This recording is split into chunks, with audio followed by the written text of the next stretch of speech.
கிறிஸ்துவுக்குள் பிரியமான சகோதர சகோதரிகளுக்கு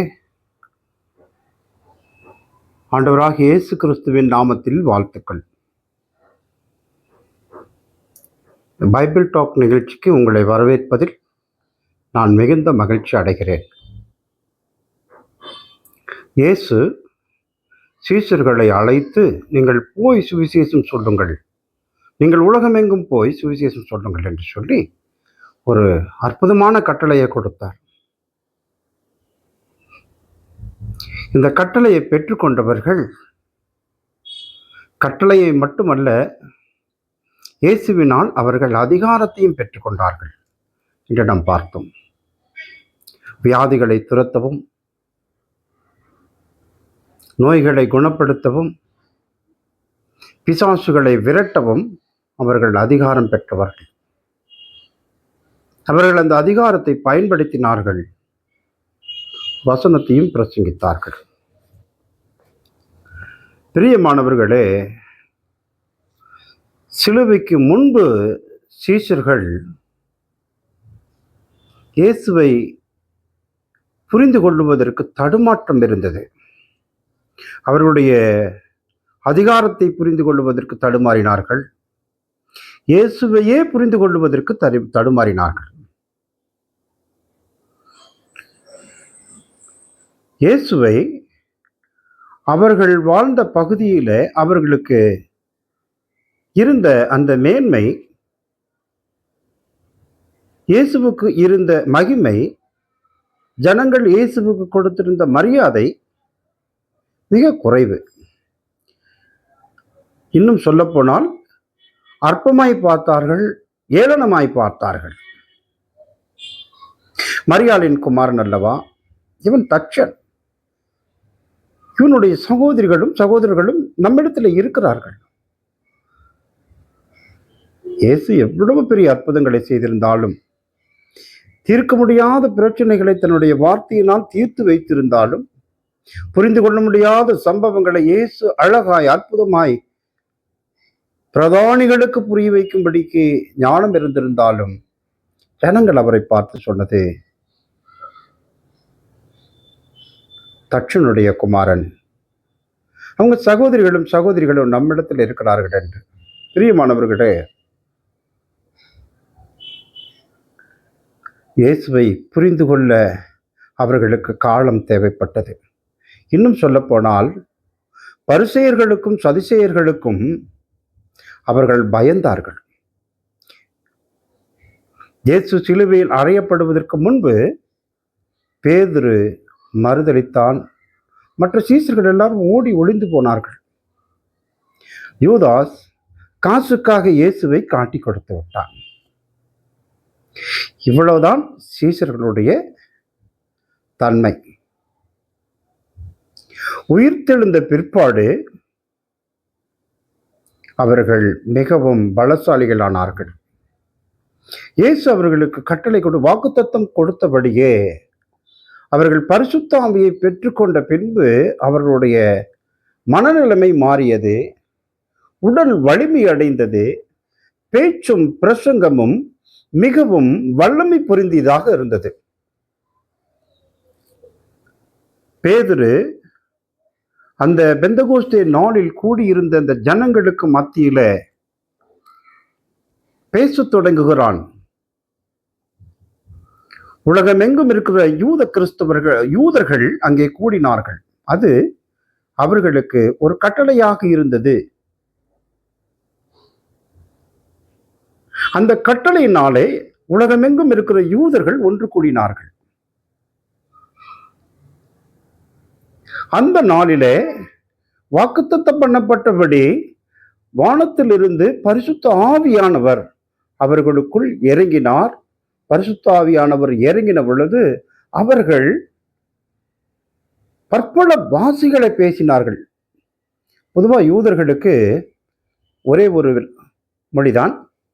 ஆனால் உலகம் எங்கும் அவர்கள் பரவி போனதுனாலே அவர் எங்க குடியிருந்தார்களோ அந்த நாட்டினுடைய மொழியை கற்றுக்கொண்டு அந்த நாட்டினுடைய மொழியையே அவர்கள் பேசத் தொடங்கினார்கள். யூதர்களுடைய மொழி கொஞ்சம் கொஞ்சமாக அழிந்து போனது. பிரியமானவர்களே, எங்கும் பரவி கிடந்த யூதர்கள் ஒன்று சேர்ந்து இருக்கிற வேளையிலே தேவனுடைய ராஜ்யத்தின் மகத்துவத்தை அவர்கள் புரிந்து கொள்ளாதவர்களாயிருந்தார்கள்.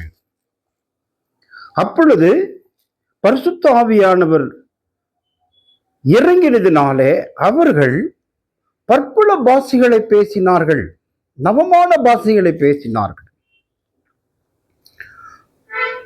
அந்த நவமான பாஷையில இவர்கள் பேசுகிறதை அவர்கள் கேட்டு நம்முடைய பாஷையில இவர்கள் பேசுகிறார்கள் என்று ஆச்சரியப்பட்டார்கள்.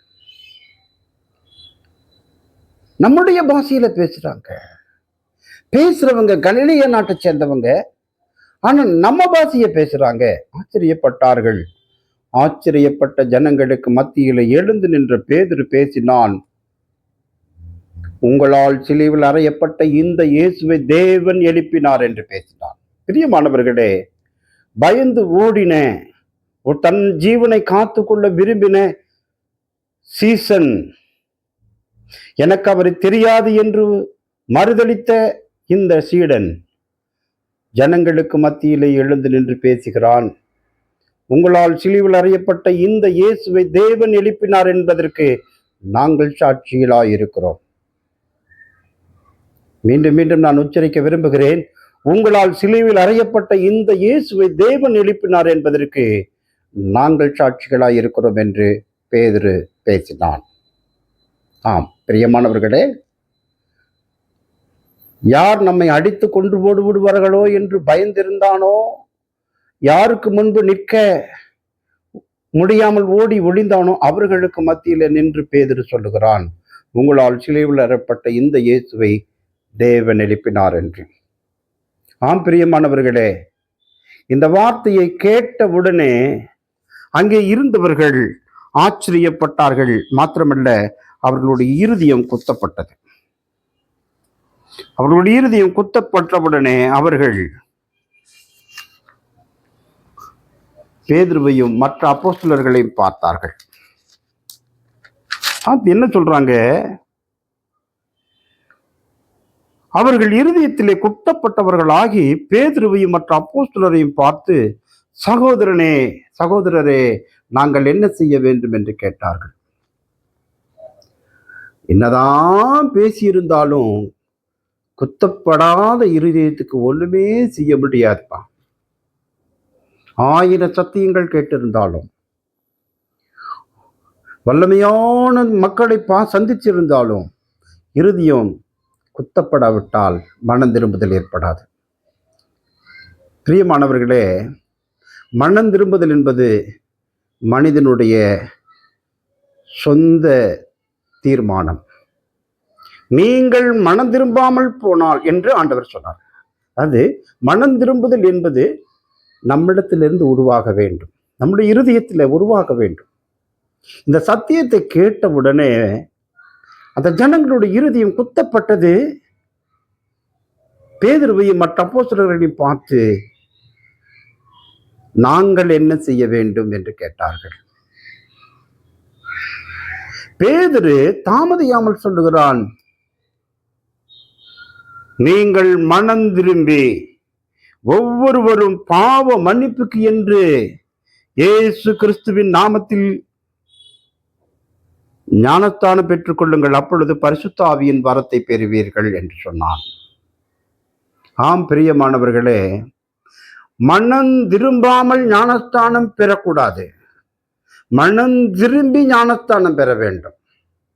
நீங்கள் மனம் திரும்புவீர்களே ஆனால், சுவிசேஷத்திற்கு கீழ்ப்படிவீர்களே ஆனால், கர்த்தர் உங்களுக்கு பரிசுத்த ஆவியை கொடுப்பார், பரிசுத்த ஆவி கொடுப்பார்.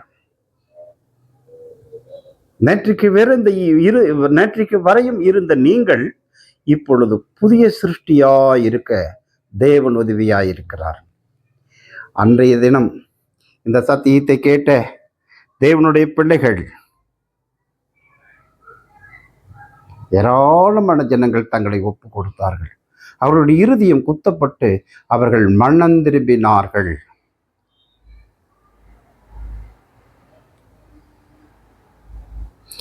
இந்த வார்த்தையை சந்தோஷமாய் ஏற்றுக்கொண்டவர்கள் ஞானஸ்தானம் பெற்றார்கள். அன்றைய தினம் ஏறக்குறைய 3000 பேர் சேர்த்து கொள்ளப்பட்டார்கள். பிரியமானவர்களே,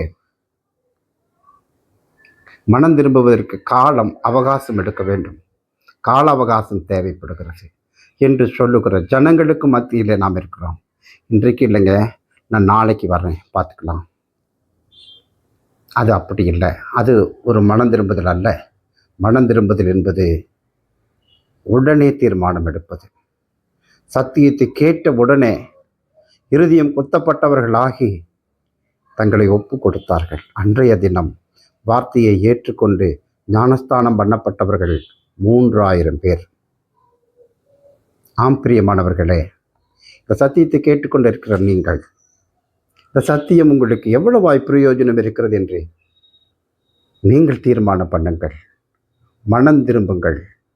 மனம் திரும்பி சுவிசேஷத்துக்கு கீழ்ப்படியுங்கள். மனம் திரும்பி பாவ மன்னிப்புக்கு என்று ஞானஸ்தானத்தை பெற்றுக்கொள்ளுங்கள். அப்பொழுது தேவன் உங்களுக்கு பரிசுத்த ஆவியை கொடுப்பார். ஞானஸ்தானம் பண்ணப்பட்டவர்கள் என்ன செய்தார்கள் தெரியுமா? அவர்கள் ஒருமனப்பட்டவர்களாய் தேவாலயத்தில் அனுதினமும் தரிசித்து வீடுகள் தோறும் அப்பம் விட்டு மகிழ்ச்சியோடும் கபடமில்லாத இருதயத்தோடும் போஜனம் பண்ணி தேவனை துதித்து ஜனங்கள் எல்லாரிடத்திலும் தயவு பெற்றிருந்தார்கள். ரட்சிக்கப்படுகிறவர்களை கர்த்தர் அனுதினமும் தன் சபையிலே சேர்த்து கொள்ளுகிறார். இதுவரைக்கும் உலகத்தில் நீங்கள் சேர்த்து கொள்ளப்பட்டிருந்தீர்கள். ரட்சிக்கப்பட்ட, ஞானஸ்தானம் பண்ணப்பட்ட, மனம் திரும்பி ஆண்டவரை ஏற்றுக்கொண்டிருக்கிற நீங்கள் கர்த்தர் தம்முடைய சபையிலே சேர்த்து கொண்டிருக்கிறார். அவர் அவருடைய ராஜ்யத்தில், அவருடைய வீட்டில் உங்களை சேர்த்து கொள்ள விரும்புகிறார். இந்த பைபிள் டாக் நிகழ்ச்சியில் கேட்டுக்கொண்டிருக்கிற தேவ ஜனமே, நீங்கள் கர்த்தருடைய வீட்டில் சேர்த்து கொள்ளப்பட்டிருக்கிறீர்களா என்று நீங்கள் பரிசோதித்து பாருங்கள். ஜெபியுங்கள். நானும் உங்களுக்காக ஜெபிக்கிறேன். தொடர்ந்து இந்த பைபிள் டாக் நிகழ்ச்சியில் இணைந்திருப்போம். கர்த்தர் நம்மை ஆசீர்வதிப்பாராக. ஆமென்.